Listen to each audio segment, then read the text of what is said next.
Desanka Maksimović. Krvava bajka. Bilo je to u nekoj zemlji seljaka na brdovitom Balkanu. Umrla je mučeničkom smrću četa đaka u jednom danu.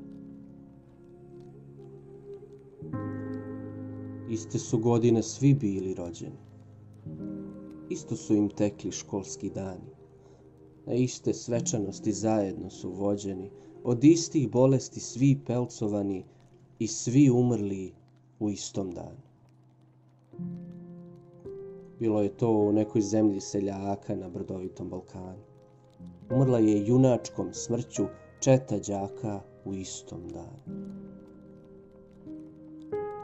A 55 minuta pre smrtnog trena sedela je u đačkoj klupi četa malena i iste zadatke teške rešavala.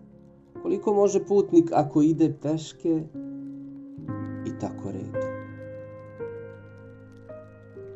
Misli su im bile pune istih brojki i po sveskama u školskoj torbi besmislenih ležalo je bezbroj petica i dvojki.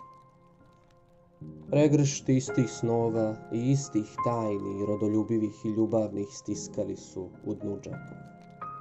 I činilo se svakom da će vrlo dugo trčati ispod svoda plava dok sve zadatke na svetu ne posvršava.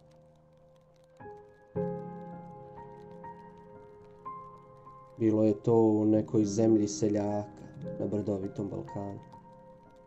Umrla je junačkom smrću četa đaka u istom danu.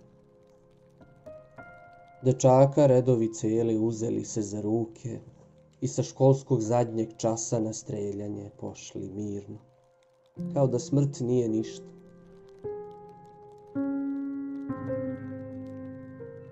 Drugova redovi celi istog časa se uzneli do večnog boravišta.